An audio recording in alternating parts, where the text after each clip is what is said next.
Avec quelques voisins venus le seconder pour l'occasion, il entame ce que l'on nomme ici une pielada.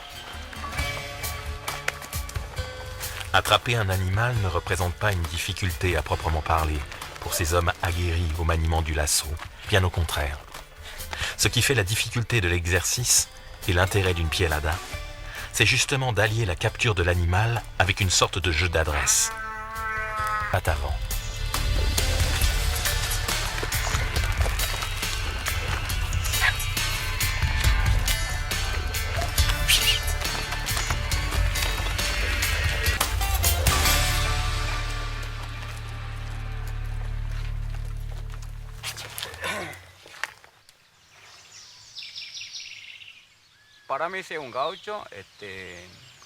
Être un gaucho ne se résume pas au fait de porter un chapeau ou un poncho. Être gaucho, c'est un sentiment qui vient du plus profond de toi. Ça veut dire être solidaire, aimable, simple, humble, et ce, en dépit des difficultés que tu rencontres. Le gaucho a toujours été une personne, peut-être pauvre, mais avec un cœur immense.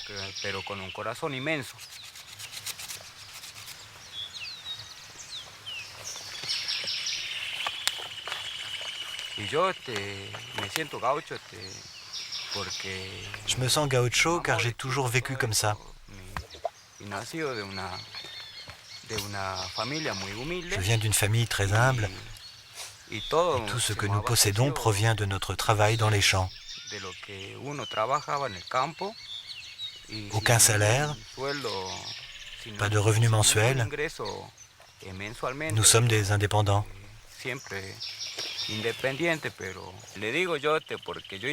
Parfois on fait un bon mois, parfois pas. Parfois on a de l'argent, parfois pas. Mais bon, on survit comme ça.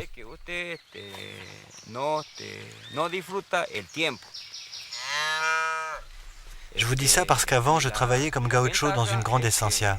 Je ne gérais pas mon temps, mais le gros avantage, c'est que chaque mois, je pouvais compter sur un salaire fixe.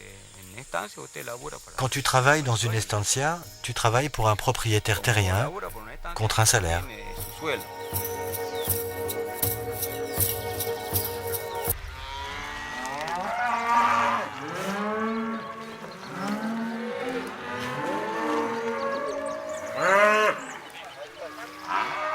Ce que les gauchos des estancias font à plusieurs sur des centaines de bêtes, avec une organisation et une méthode quasi industrielle, le gaucho indépendant, lui, doit le faire seul, et de manière plus empirique sur son petit cheptel d'une vingtaine de vaches et de veaux.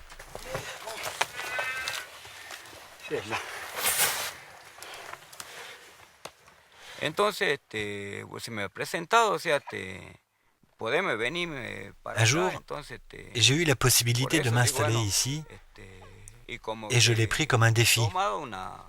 Je voulais savoir si je pouvais m'en sortir avec mon métier de gaucho. Je ne fais pas de bénéfices, mais Dieu merci, je ne manque de rien. Je travaille 3 fois plus qu'avant, mais ce qui me stimule, c'est que je le fais pour ma famille. Évidemment, mes revenus sont incomparablement inférieurs à ce que je gagnais dans l'estancia.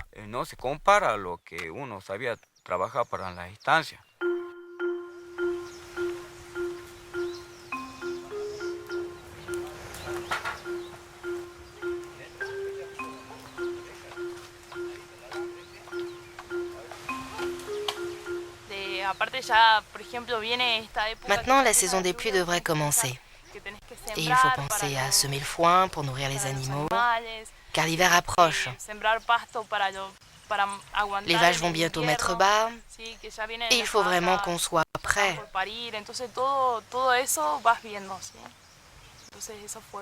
J'ai hérité de cette terre de ma famille, et si nous avons décidé de nous installer ici, de rester ici, c'est pour nous occuper de ce lieu du mieux qu'on peut.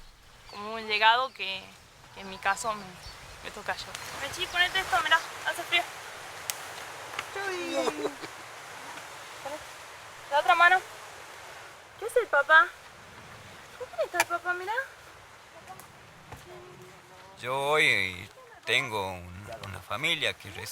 Aujourd'hui, je viens de fonder une famille. Et en tant que jeune marié, nous avons beaucoup d'attentes, beaucoup de rêves.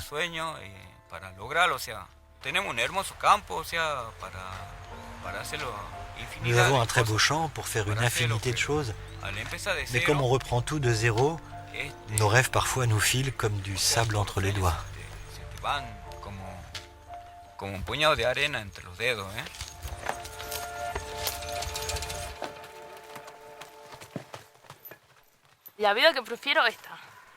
La vie que je préfère, c'est celle-là. Ici, c'est toute une autre ambiance. Loin du bruit, loin de la pollution. On se sent libre de vivre comme on aime. J'aime ma vie. Et je voudrais que ce soit la même chose pour elle.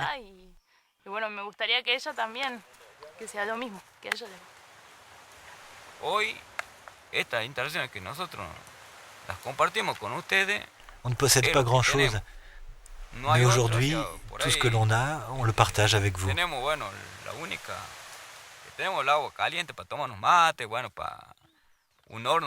juste de l'eau chaude pour faire du maté, un four pour faire du pain, des vaches si on veut manger un peu de fromage. Après, le chauffage, c'est au feu de bois. Notre électricité, c'est la lumière du soleil. Et la nuit, c'est celle de la pleine lune.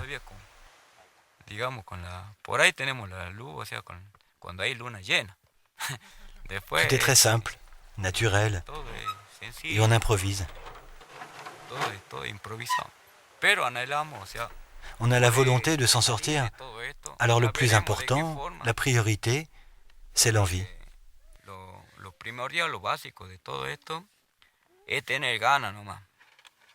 Après, on verra si on réussit, si on a de la chance.